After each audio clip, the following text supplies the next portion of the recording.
అందరికీ నమస్కారం. Welcome to Jana Gana Mana.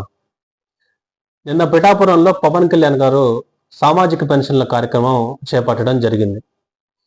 ఇక మీదట ఆంధ్రప్రదేశ్లో వాలంటీర్ వ్యవస్థ ద్వారా కాకుండా సచివాలయ సిబ్బందితో పెన్షన్ల పంపిణీ కార్యక్రమం ఉంటుందనేది తెలియజేశారు. జూలై నెలకి సంబంధించి పెన్షన్ల పంపిణీ కార్యక్రమం నిన్న సాయంత్రానికి 99% జరిగిపోయింది. ఇంతకాలం అసలుకి జగన్మోహన్ రెడ్డి గారు ఎలక్షన్ సమయంలో ముఖ్యంగా విస్తృతంగా నా వాలంటీర్లు, నా అక్క చెల్లెమ్మలు, నా ముసలవులని చాలా విస్తృతంగా ప్రచారం చేసుకుని ఆంధ్రప్రదేశ్లో ప్రభుత్వం కానీ మారితే పెన్షన్ల పంపిణీ కార్యక్రమం ఆగిపోతుందని చాలా విస్తృతంగా ప్రచారం చేసుకొని ఎలక్షన్స్లో కూడా చాలా వరకు లబ్ధి పొందారు. అమాయక ప్రజల్ని మభ్యపెట్టి ఎలక్షన్ సమయంలో వాలంటీర్ వ్యవస్థ ద్వారా ఓట్ల రూపేణా లబ్ధి పొందారు. వైఎస్ రాజశేఖర్ రెడ్డి గారి లాగా ప్రజల గుండెల్లో నిలిచిపోదామనో లేకుంటే తన మార్క్ పరిపాలన కోసం చాలా విస్తృతంగా 2019లో జగన్మోహన్ రెడ్డి గారు ప్రయత్నించారు. అందులో భాగంగానే ప్రభుత్వానికి సంబంధం లేకుండా ఒక వాలంటీర్ సిస్టమ్ని తీసుకొని వచ్చి అడాప్ట్ చేసుకొని ప్రభుత్వ ఖజానా నుంచి వారికి జీతాలు వెచ్చిస్తూ తన ప్రజాస్వామ్యపు అక్రమ చొరబాటుతనాన్ని చూపించారు. తన ప్రజాస్వామ్యపు అక్రమ చొరబాటుతనాన్ని మాత్రమే కాకుండా తన సొంత పేపర్ అయిన సాక్షి పేపర్ని ప్రజాధనం నుంచి కొనుగోలు చేసి ఒక్కొక్క వాలంటీర్కి పంపిణీ చేశారు. దేశంలో అసలుకి 1990 నుంచి దేశం సర్వీసెస్ రంగంలో సంపదని మరింతగా చూడడం మొదలైంది. ప్రభుత్వాలు కూడా ఆ సంపదని ఏ విధంగా తీర్చిదిద్దుకోవాలి, ఏ విధంగా దేశం యొక్క అభివృద్ధికి ఆ సంపదని వెచ్చించాలి అని ప్రణాళికలు వేసుకునే లోపే 2004కి వచ్చే తలికి ప్రభుత్వాలు మారిపోయాయి.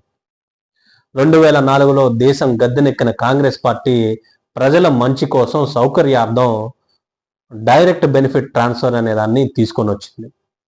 ప్రజల మంచి కోసం తీసుకొని వచ్చిన అప్పటికి కూడా ముఖ్యంగా కాంగ్రెస్ పాలిత ప్రాంత రాష్ట్రాలే వాటిని మరొక నెక్స్ట్ లెవెల్కి సంక్షేమ పథకాల రూపంలో తీసుకొని వెళ్ళిపోయాయి. కేవలం అసలుకి నీ అకౌంట్లలో డబ్బులు జమ చేస్తేనే సంక్షేమం అనే ఒక మైండ్ సెట్ని, ఒక ప్రజల మైండ్ సెట్ని ఆ విధంగా తీర్చిదిద్దుకున్నారు. 2004లో ఆంధ్రప్రదేశ్ గద్దెనెక్కిన కాంగ్రెస్ పార్టీ రాజశేఖర్ రెడ్డి గారు ఆరోగ్యశ్రీ కానీ ఫీజు రీయింబర్స్మెంట్ కానీ తీసుకొని వచ్చి ప్రజల మనసుల్ని చాలా వరకు గెలుచుకున్నారు. 2004లోనే సర్వీసెస్ సెక్టార్లో ముఖ్యంగా ఐటీ రంగంలో 2004లో ఆనాడు ఉమ్మడి ఆంధ్రప్రదేశ్ ఐటీ ఎక్స్పోర్ట్స్లోనే 40,000 కోట్లకు పైగా ఐటీ ఎక్స్పోర్ట్స్ చేస్తూ ఉంది. నేటికది దాదాపు 1.5 లక్ష పైనే ఆ ఐటీ ఎక్స్పోర్ట్స్ అనేది తెలంగాణ ప్రాంతానికి నేడు ఉంది.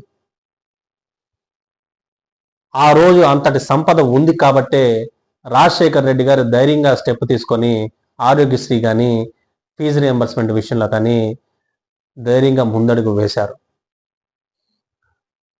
వాస్తవానికి అసలు సంక్షేమం అంటే ఎప్పటి నుంచో దేశంలో ఉంది.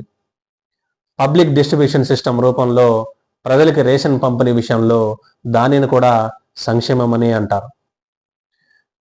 ప్రభుత్వ బడుల్లో ఉచిత విద్యను అందించడం కూడా సంక్షేమం అని అంటారు.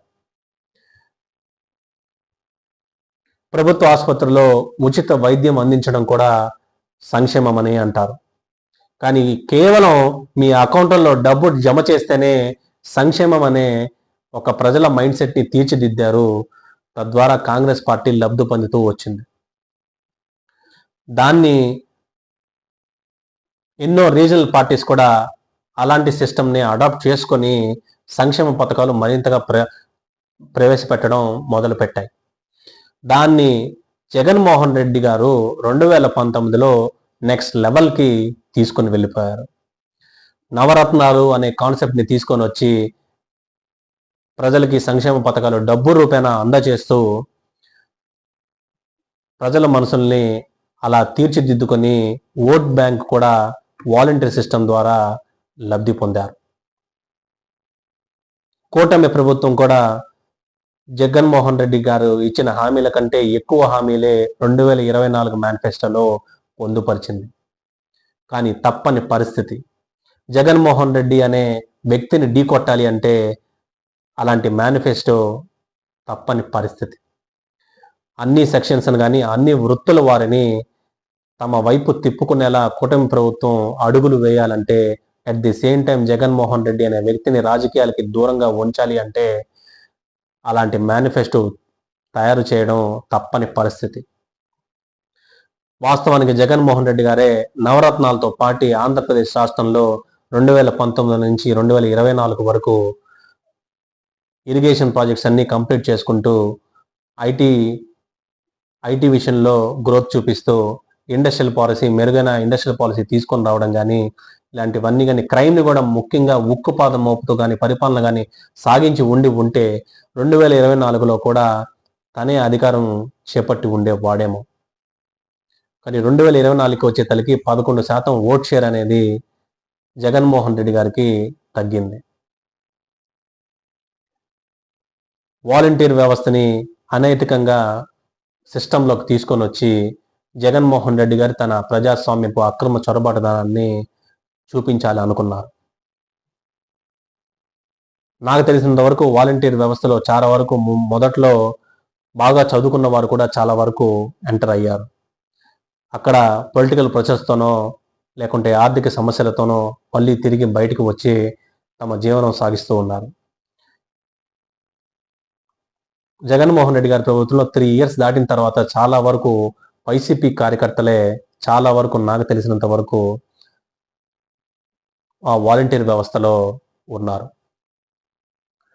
చాలా వరకు వాళ్ళ యువత యొక్క శక్తి సామర్థ్యాలని 5,000కి కుదించిన ఏకైక నాయకుడు ఎవరు అంటే ఒక్క జగన్మోహన్ రెడ్డి గారే ఈ దేశంలో. వాలంటీర్ వ్యవస్థలో చాలా మంది సామాజిక పెన్షన్ల విషయంలో పంపిణీ చేసే క్రమంలో చాలా వరకు తమ చేతివాటాన్ని కూడా ప్రదర్శించిన దాఖలాలు రాష్ట్రంలో ఉన్నాయి. అందరూ వాలంటీర్లు మనం అని అనుకోకపోవచ్చు, కానీ కొంతమంది వాలంటీర్లు, చాలా వరకు వాలంటీర్లు కూడా ఎప్పుడు కూడా ఒక అమాయకమైన ప్రజల్ని చాలా వరకు ఇంకొక వ్యక్తి మోసం చేయాలనే చూస్తాడు. ఆర్థికంగా లబ్ధి పొందాలనే వ్యక్తి ఎప్పుడు కూడా అమాయకమైన ప్రజల్ని మోసం చేయాలని చూస్తాడు. అలాంటి వాళ్ళే చాలా వరకు వాలంటీర్ సిస్టంలో ఉన్నారు. కాబట్టే 3,000 పెన్షన్ ఇచ్చే క్రమంలో 50 రూపాయలు 100 రూపాయలు జమ చేసుకుంటూ అలాంటి చర్యలకు కూడా పాల్పడిన సంఘటనలు ఆంధ్రప్రదేశ్ రాష్ట్రంలో వినిపించాయి. ఇక మీదట ఆంధ్రప్రదేశ్ రాష్ట్రంలో వాలంటీర్ వ్యవస్థ ద్వారా కాకుండా ప్రభుత్వ ఉద్యోగస్తుడైన సచివాలయ సిబ్బందితో పెన్షన్ల పంపిణీ కార్యక్రమం ఉంటుందని పవన్ కళ్యాణ్ గారు తేల్చి చెప్పారు, తెలియజేశారు. దీన్ని ఒక కూటమి ప్రభుత్వం యొక్క నైతిక విజయంగా మనం అందరం కూడా దీన్ని భావించాలి. ఎందుకు అంటే ప్రభుత్వం చేత పని చేయించుకోవడం ప్రజల హక్కు. ఆ హక్కుని ఎప్పుడు కూడా లంచంతో కొనకూడదు అనేది పవన్ కళ్యాణ్ గారు మరొకసారి గుర్తు చేశారు. భారత్ మాతాకి జై. జై హింద్.